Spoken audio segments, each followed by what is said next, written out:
Hey guys, today we are talking about the saucer of the USS Enterprise as seen on Discovery. So in a moment I'm going to take you through kind of doing a basic paint job and building this and putting in the lights.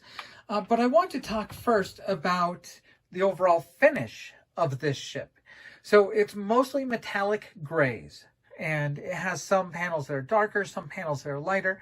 And of course, as you can see from the 1/2500 scale USS Enterprise, it does have like a ton of those little Aztec panels. Now on the 1/1000 scale ship, you don't need to do that entire aftermarket Aztec sort of thing, but you definitely can. If you want kind of this level of detail, the Aztec decals are going to be a good way to go. And that's what we will do on this build. But I wanted to, at least for a little bit, draw up the saucer and paint the saucer to give you an idea of what it can look like if you don't Aztec it. So this is really a good idea of what the ship can look like. If you don't Aztec it, if you don't go buy paint masks, if you don't buy the decals, you can still have a good looking ship.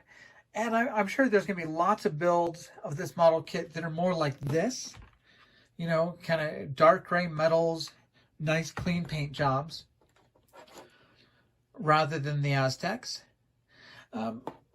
So there we go. There's a good look at kind of a non-Aztec, clean looking 1/1000 scale Discovery saucer.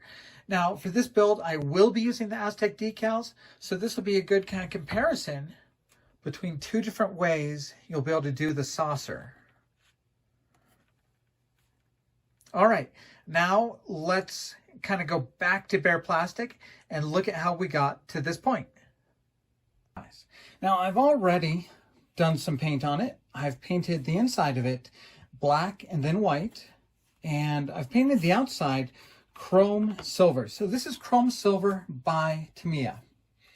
Now what I want to do next on the saucer is I want to start doing some of these gray circles that go around the saucer section. Now a few of them are going to be pretty easy, like this one, because it has two recessed lines on either side of it. The one that's out here is going to be a little bit more difficult because there's only a recessed line to help with masking on one side. So that's what we're going to tackle first on this. So without recessed lines, we're going to have to use a compass to work on this. So I've set up my cutting board. I've put just a screw in the very middle, and we're going to put that right in the middle of our saucer.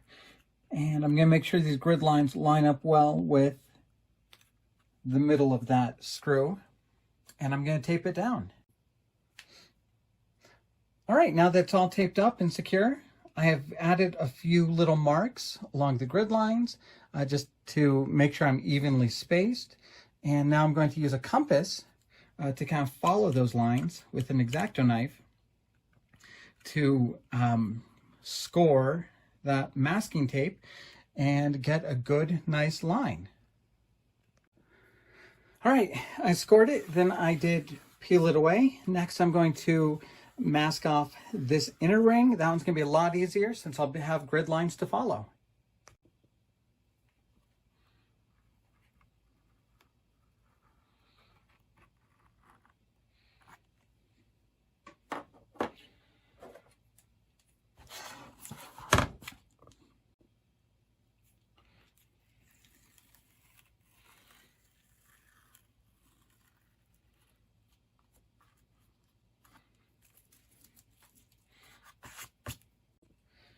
Now you don't really need something too different as far as color goes. I've taken some flat aluminum and I've tinted it by putting in just a little bit of gunmetal to make it a darker shade.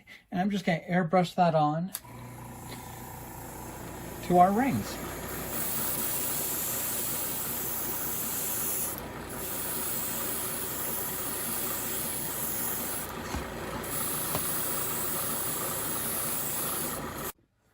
I've gone ahead and unmasked after that last airbrushing. Now there's only one other place where you're really going to need the compass, and that's going to be these little lines that just go for 2 sections down here by the navigation lights.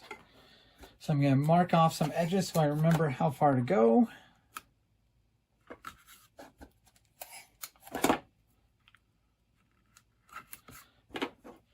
And I'll be using my compass to score these lines as well. All right, now that we've got a lot of our gray done and we've got our base color down, we can start putting in some of the plastic parts for the lights. So the clear parts are very nicely done.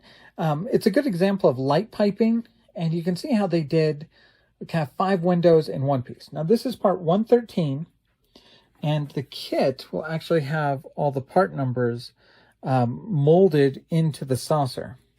So you just find where 113 would go. And if you see that round one and all the slots, those are all just a single piece of plastic. So you can push it into the hole, snap it down, and there you go. So the light piping is that when light hits this piece, it will be directed almost like a lens to all of these windows. Now this is one of the more interesting pieces. This is your navigation lights and some of the windows. The final clear part that will need attention are these impulse engines. If you get the lighting kit there already colored in red, but you'll still need to paint the frames.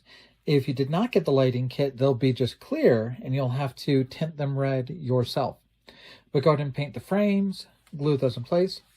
And then if you have the lighting kit, it's time to either super glue or epoxy all the LEDs in place. So this is one strand of LEDs that lights up the most of the saucer. The top saucer will have 3 LEDs to light up kind of this front spotlight. So quite a few LEDs in the saucer. Once you're done, you'll connect these two. And then before you can get down to the circuit board, you do actually have to connect it to the LEDs that will eventually be in the neck of the ship. That can be connected to the circuit board, and then we can power this on and take a look at it.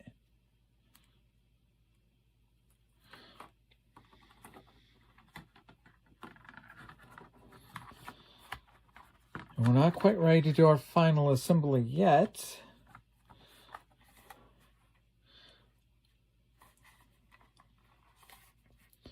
You can see we do have nice light for all of the lower saucer windows.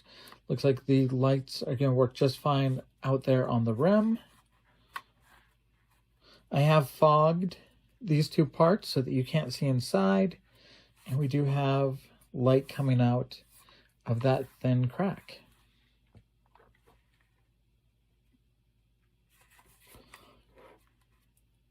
You even get a little bit of light coming out of these bright lights that are kind of supposed to flood the side of the saucer. As I get close to closing this up, I do want to point out that this construction is almost a tongue and groove construction. So you can see there are grooves cut out here for just the very top of the saucer wall. So all of these actually fit inside, and that should really keep you from having to really putty much or light block much, since these kind of interlock and provide kind of a physical barrier to the light. All right, guys, we've put just a little bit of glue down on those tongue and those grooves. And we'll still have a little bit of cleanup to do to clean up just a little bit of these seams. And a little bit of cleaning up some of the scratches from the compass work that we did. But hopefully this video gives you a good idea of how the saucer goes together, how the lighting in the saucer works. Hopefully it gives you an idea of what you can do for some of the paint job on the saucer.